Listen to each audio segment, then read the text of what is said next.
Welcome students. Last class में हमने forest area को कैसे कैटेगराइज किया गया है वो समझा था। तो एक बार छोटे से रिकैप के साथ ही स्टार्ट करते हैं आज की क्लास। देखो स्टूडेंट्स, फॉरेस्ट एरिया को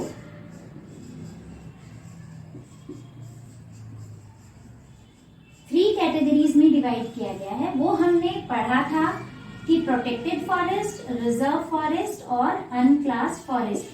प्रोटेक्टेड फॉरेस्ट और रिजर्व फॉरेस्ट हमने विद डिफरेंस अच्छे से समझ लिया है। अब बारी आती है अनक्लास्ड फॉरेस्ट की। अब ये अनक्लास्ड फॉरेस्ट क्या चीज है? ये ऐसा फॉरेस्ट एरिया है जो कि ना तो प्रोटेक्टेड फॉरेस्ट की कैटेगरी में है, ना रिजर्व फॉरेस्ट की कैटेगरी में है। ये वेस्ट लैंड है, ऐसा फॉरेस्ट एरिया जिसको कि जो कि फ्री पड़ा है, कहीं कैटेगराइज नहीं हुआ है, या फिर हमारी और आपकी नजरों में वो वेस्ट लैंड है, उसको हम कहते हैं अनक्लास्ड फॉरेस्ट। इसकी टोटल परसेंटेज अगर हम देखते हैं अपनी कंट्री में, तो इट इज अबाउट 18%। ठीक है, और ये कहाँ ज्यादा, किन स्टेट्स में ज्यादा देखने को मिलता है? वो हमें मिलता है नॉर्थ ईस्टर्न स्टेट्स में and in the parts of Gujarat. अनक्लास्ड forest को अगर समझना है तो आप ऐसे देख सकते हो, जैसे आप जिस एरिया में रहते हो वहां पर near about half a kilometre या 1 किलोमीटर के राउंड ऐसा कोई एरिया है जो कि जहाँ पे कोई सेटलमेंट नहीं है और वहां पे बड़े बड़े पेड़, मतलब फॉरेस्ट सॉर्ट ऑफ वेजिटेशन उगी हुई है। ठीक है, उसको हम कहते हैं अनक्लास्ड फॉरेस्ट। कई बार ऐसा एरिया हमें विलेज, बैकयार्ड ऑफ विलेज भी देखने को मिलता है। आप कहीं घूमने जाते हो तो रोड साइड में भी ऐसा एरिया देखने को मिलता है। तो ऐसा एरिया जिसमें कि हमारे लिए तो वो वेस्ट है, बट कुछ लोगों के लिए तो वो कैटल ग्रेजिंग का एरिया है, फ्री ऑफ कॉस्ट। ठीक है, कुछ लोगों के लिए उसमें ट्री कटिंग के लिए, क्योंकि वहाँ कैटल ग्रेजिंग और ट्री कटिंग में कोई भी पाबंदी नहीं होती, इस वजह से वहां से क्या करते हैं, वो लकड़ियां इजीली ट्री कटिंग के थ्रू वो बीन लेते हैं। ठीक है, और हम जैसे लोग जो हैं, जिनको चलो लकड़ी की जरूरत नहीं है, कैटल ग्रेजिंग की जरूरत नहीं है, एरिया की जरूरत नहीं है, तो हम लोग क्या करते हैं, उसमें अपना कचरा डंप करना शुरू करते हैं, गार्बेज डंपिंग स्टार्ट कर देते हैं। तो ऐसे एरिया को हम अनक्लास्ड फॉरेस्ट कहते हैं। अब बात करते हैं इसकी डेफिनेशन की। These are those forests and wasteland that belongs to government, private individuals and communities। मैंने आपको बता दिया कि यहाँ पर ट्री कटिंग और कैटल ग्रेजिंग के लिए कोई पाबंदी नहीं होती है। अब नेक्स्ट टॉपिक है हमारा कम्युनिटी एंड कंजर्वेशन। कैसी कम्युनिटी हमारे रिसोर्सेज को कंजर्व करती है। हमें ये बात अच्छे से पता है कि इंडिया में काफी सारी जनजातियां, ट्राइबल ग्रुप्स जो हैं, वो आज भी फॉरेस्ट में रहते हैं और वो अपना मतलब बहुत ज्यादा हार्डवर्क करते हैं उस फॉरेस्ट को बचा के रखने के लिए, कंजर्व करने के लिए, ताकि उनको लॉन्ग टर्म वहां से लाइवलीहुड उनकी चलती रहे। हम एक एग्जांपल लेते हैं सिरस्का टाइगर रिजर्व का। ये आपकी बुक में दिया हुआ है। सिरस्का टाइगर रिजर्व में क्या, ये कहाँ है? राजस्थान में है। यहाँ की जो लोकल कम्युनिटीज हैं उन्होंने आवाज उठाई थी, और किस को साथ लेकर आवाज उठाई थी? वाइल्ड लाइफ एक्ट को। ठीक है, वाइल्ड लाइफ एक्ट के तहत इन्होंने क्या किया, वहां पे होने वाली माइनिंग के अगेंस्ट आवाज उठाई। क्यों? क्योंकि माइनिंग क्या कर रहा था, उस एरिया की वाइल्ड लाइफ को बहुत ज्यादा नुकसान पहुंचा रहा था। और माइनिंग वाइल्ड लाइफ ही नहीं, वहां का जो नेचुरल वेजिटेशन था वो भी खत्म होता है। इस एरिया में क्या किया, लोगों ने आवाज उठाई वाइल्ड लाइफ एक्ट के को साथ लेकर। तो यानी कि उन्होंने गवर्नमेंट का इन्वॉल्वमेंट लिया ताकि यहाँ की माइनिंग रोक सके। They fought against the mining by quoting wild life act. तो यहाँ पर क्या हुआ, गवर्नमेंट की इन्वॉल्वमेंट थी। बट कुछ एरियाज ऐसे भी रहते हैं जहां पर लोकल कम्युनिटीज या ट्राइबल ग्रुप्स क्या करते हैं, गवर्नमेंट की इन्वॉल्वमेंट नहीं लेते। अलवर डिस्ट्रिक्ट के 5 विलेजेस ने मिलकर लगभग 1200 हेक्टेयर का जो फॉरेस्ट एरिया है उसको उन्होंने अपने कब्जे में लिया। ठीक है, उसमें उन्होंने गवर्नमेंट की हेल्प नहीं ली। उन्होंने क्या कहा कि ये जो एरिया है फॉरेस्ट एरिया, इसमें हमारे अपने set of rules and regulation रहेंगे और हम उसी के बेस, उन्हीं रूल्स एंड रेगुलेशन के बेसिस पे इस एरिया को कंजर्व करेंगे, प्रोटेक्ट करेंगे। उन्होंने वहां पे आउटसाइड इंक्रोचमेंट रोक दी, हंटिंग रोक दी, ताकि वहां की वाइल्ड लाइफ जो है उसको प्रिजर्व किया जा सके। लास्ट क्लास को थोड़ा सा दोहराएंगे। वहां पर मैंने आपको सेक्रेड ग्रुप्स का एक बहुत बढ़िया एग्जाम्पल दिया था कि सेक्रेड ग्रुप्स क्या होते हैं और उसको समझाया था। सेक्रेड ग्रुप्स के थ्रू हम डाइवर्स एंड रेयर स्पीशीज को हम कंजर्व कर पाते हैं। एक तरीके का ये मेथड है। यहाँ पर भी जो लोकल पीपल हैं एक पर्टिकुलर एरिया के, वही इनकी कंजर्वेशन में हेल्पफुल रहते हैं। देखो, सेक्रेड का मतलब बहुत पवित्र। आपकी बुक में काफी सारे एग्जाम्पल दिए हुए हैं, उसमें से हम एक एक करके उठाएंगे। देखो, मुंडाज एंड संथाल जो छोटा नागपुर रीजन की ये 2 जातियां हैं, ठीक है, ये ट्राइबल कम्युनिटीज हैं। ये किसकी पूजा करते हैं? ये पूजा करते हैं महुआ, साइंटिफिक नेम दे रखा है आपकी बुक में, एंड कदम का पेड़, ठीक है। तो इन 2 पेड़ों को ये बहुत इनकी आस्था जुड़ी हुई है। पवित्र सेक्रेड ग्रुप्स कैसे हैं इन दोनों टाइप के पेड़ों के? क्योंकि वो उनकी आस्था जुड़ी हुई है, उनके रिलीजन, उनका धर्म, ठीक है, उनकी पूजा अर्चना इससे जुड़ी हुई है। जैसे मैंने आपको बताया था ना कि आप अपने घर के नियर बाय टेम्पल पे जाओगे तो वहां पर शनि देव की पूजा होगी, तो वहां एक बरगद का पेड़ जरूर मिलेगा, वहां पीपल का पेड़ जरूर मिलेगा। वहीं नियर बाय में ही जहाँ शिव जी की पूजा करेंगे वहां पर एक केले का पेड़ जरूर मिलेगा, जिसमें लोग लाल लाल धागे बांधते हैं ना। इसी तरीके से यहाँ पर क्या है, छोटा नागपुर रीजन आपकी बुक में क्या दिया हुआ है, यहाँ पर 2 ट्राइबल ग्रुप्स हैं जो कि इन 2 पेड़ों की बहुत ज्यादा पूजा करते हैं। इसी वजह से इस रीजन में इन दोनों पेड़ों के सेक्रेड ग्रुप्स मौजूद हैं। ऐसे ही उड़ीसा एंड बिहार, इन दोनों जगह पर जो है मैंगो, आम का पेड़ बहुत पवित्र माना जाता है। और टैमरिंड का मतलब क्या होता है बताओ? इमली, ठीक है। तो यहाँ के जो ट्राइबल ग्रुप्स हैं वो इन दोनों पेड़ों की बहुत ज्यादा रक्षा करते हैं। क्यों रक्षा करते हैं? इनको बचा बचा के चलते हैं, जहां ये मिलते हैं उनकी पूजा करते हैं। और इसी वजह से इन रीजन्स में मैंगो और टैमरिंड के सेक्रेड ग्रुप्स आपको देखने को मिलेंगे। देखो, सेक्रेड ग्रुप्स एक ऐसे, जब पेड़ों को संरक्षण कंजर्व किया जाता है ना, संरक्षण किया जाता है पेड़ों का, तो वहां पर कहते हैं टेम्पल भी बना दिए जाते हैं। एक तरीके के साइन है। पूरे अगर कंट्री में देखा जाए, ये 2 पेड़ ऐसे हैं, पीपल एंड बैनियन, जिनके साथ सभी लोगों की लगभग आस्था जुड़ी हुई है। कहीं ना कहीं हमारे रिलीजियस थॉट्स या हमारे बड़े बूढ़ों के विचार यहाँ जरूर आते हैं। रात में नहीं तोड़ना, उसको दिन में नहीं तोड़ना, बैनियन का पेड़ इतना पवित्र है, बरगद का पेड़, उसके इर्द गिर्द घूमो और ये करो अपनी मनोकामनाएं। तो ये 2 पेड़ तो ऑल ओवर द कंट्री हम लोगों के लिए सेक्रेड हैं ही हैं। देखो, सेक्रेड ग्रुप्स क्या है, क्या रिप्रेजेंट करते हैं?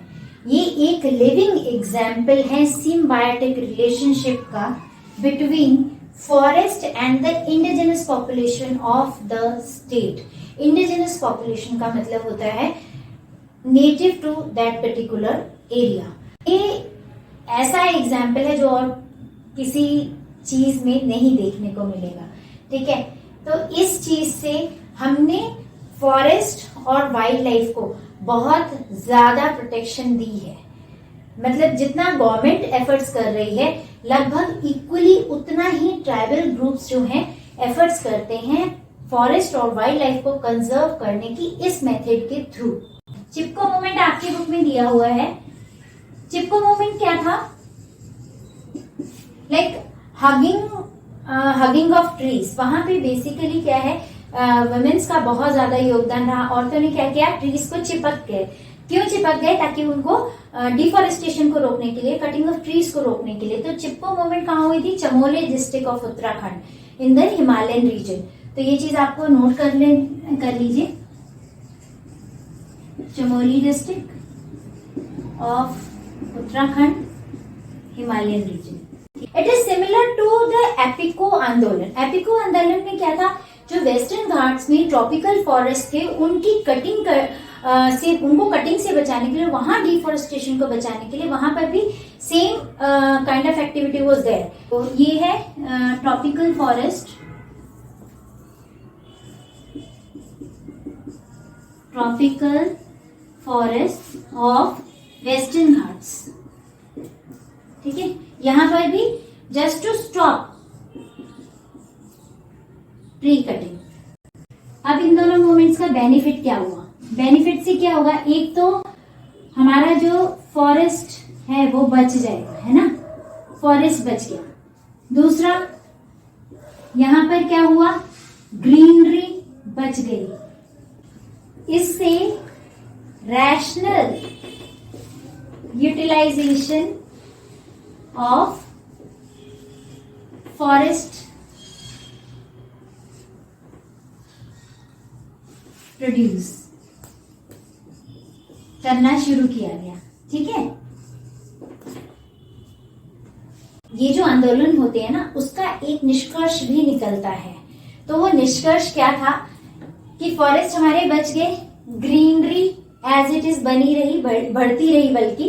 ठीक है, और वहां पर जो फॉरेस्ट प्रोड्यूस था उसका रैशनल यूटिलाइजेशन स्टार्ट किया गया। बीज बचाओ आंदोलन 1980s में स्टार्ट हुआ था। ये क्यों किया गया था? ताकि जो सीड डाइवर्सिटी है उसे बचाया जा सके, और प्लस जो ट्रेडिशनल सीड्स हैं, एक्चुअल जो सीड है, जो क्या बोल सकते हैं आप, जो देसी बीज जो होते हैं ना, उसकी उस वैरायटी को बचाया जा सके। ठीक है, तो ये जो है बीज बचाओ आंदोलन में ट्रेडिशनल सीड्स को बचाया गया, सीड डाइवर्सिटी को बचाया गया। क्योंकि उस समय क्या था, ग्रीन रेवोल्यूशन जो था उसका फ्लो थोड़ा ज्यादा था। ग्रीन रेवोल्यूशन के दौरान क्या किया गया था, फार्मर्स को ये समझाया जा रहा था कि आपने अब जो ये 12 नाजा वाली फसल है ना, इंटरक्रॉपिंग जो आप करते हो, स्टेपल क्रॉप्स जो आप उगाते हो, उसको बंद करो। आप मैक्सिमम राइस, मतलब एक ही टाइप की क्रॉप उगाओ। बेसिकली वहां राइस पे फोकस किया जा रहा था कि आप वो उगाओ और एज ए कैश क्रॉप, तो आपको ज्यादा बेनिफिट मिलेगा। जबकि जो फार्मर्स थे वो ये चाह रहे थे कि वो 12 नाजा वाली जो टेक्नोलॉजी, सस्टेनेबल टेक्निक और जो ऑर्गेनिक मेथड्स हैं फार्मिंग के, वो अपनाएं instead of the modern ones, और बीज की क्वालिटी, बीज की डाइवर्सिटी को बचाते हुए वो फर्दर फार्मिंग प्रोसेसेस को कंटिन्यू करना चाहते थे। ठीक है, तो ये बीज बचाओ आंदोलन जो था वो टेहरी गरवाल में हुआ था। अब नवदन्या में क्या था कि इट प्रमोट्स, इसने भी क्या किया, सीड सेविंग पे जोर दिया एंड ऑर्गेनिक फार्मिंग में। देखो नवदन्या क्या था, it is Indian based non governmental organization. It talks about, basically it talks about farming but without chemicals. Next है इन 1988 क्या हुआ, जॉइंट फॉरेस्ट्री मैनेजमेंट कहां बनाया गया, ओडिशा। अब इसकी policies state to state vary करती हैं, ठीक है, बट जॉइंट फॉरेस्ट्री मैनेजमेंट में किन दो चीजों को मतलब एक साथ काम करने का मौका मिला, village community which is known as the forest protection community and forest department, both comes in joint forest management. अब इन दोनों ने एक साथ जॉइंट फॉरेस्ट मैनेजमेंट में काम करना शुरू किया। अब इसमें क्या है कि विलेज कम्युनिटीज ने प्रॉमिस किया, क्योंकि ये दो चीजें इसमें साथ हो गई ना, फॉरेस्ट प्रोटेक्शन कम्युनिटी और फॉरेस्ट डिपार्टमेंट। जो प्रोटेक्शन कम्युनिटी यानी कि विलेज कम्युनिटी ने ये प्रॉमिस किया कि हम यहाँ इस एरिया में, किस एरिया में जो हमें एरिया दिया जाएगा उसमें हम फायर नहीं होने देंगे, मतलब आग नहीं लगने देंगे, देन हम वहां ग्रेजिंग नहीं होने देंगे, और तो और इलीगल हार्वेस्टिंग भी नहीं होने देंगे। तो अपनी प्रॉमिस पे अड़े रहे और उन्होंने अपने वादे पूरे किए। In exchange of this they will receive non timber forest products and a share of revenue from the sale of timber products. तो इतना फायदा हुआ। अब आपको ये तो पता चल गया होगा, देखो अपने ही घर में, अगर आप अपने ही घर के सभी सदस्यों पे भरोसा करोगे तभी तो आप आगे ग्रो कर पाओगे ना। तो वही हिसाब है कि अगर हमें इस कंट्री की ग्रोथ चाहिए तो हमें ये नहीं नेग्लेक्ट करना चाहिए कि ये ट्राइबल ग्रुप है या ये विलेज ग्रुप है, कोई ना कोई ऐसा हमें रास्ता ढूंढ लेना चाहिए जिससे कि गवर्नमेंट और लोकल कम्युनिटीज मिल के हर चीज में पार्टिसिपेट करें। सो ये जॉइंट फॉरेस्ट्री मैनेजमेंट इसका एक बेस्ट एग्जाम्पल है। Now beside all these, one more example is given in a book. Rajasthan में एक बिश्नोई विलेज है, ठीक है। बिश्नोई जाति के लोगों का पूरा एक गांव है जो कि प्रोटेक्शन प्रोवाइड कर रहे हैं। किसको प्रोटेक्ट कर रहे हैं? चिनकारास। चिनकारास क्या है? That is black buck. और ये नील गाय को भी प्रोटेक्शन दे रहे हैं यहाँ पर, और पीकॉक, यहाँ कॉमा एंड लिख लीजिए, एंड पीकॉक्स। तो they are working very hard to save, to protect, to conserve these three basically. और तो और वो कर ही रहे हैं। देखिए, जो नाम दिए गए हैं कि इस चीज को प्रोटेक्ट करें, उसकी तो प्रोटेक्शन हो ही रही है। अलॉन्ग विद दैट, जिस चीज पे ये डिपेंड कर रहे हैं उसकी भी तो प्रोटेक्शन की जा रही है ना। So these are the best examples which are given in your book of community and conservation. Students, this is all about today's class. आज की क्लास में हमने ये चैप्टर कंप्लीट किया है। Prepare your notes well, revise well till next class.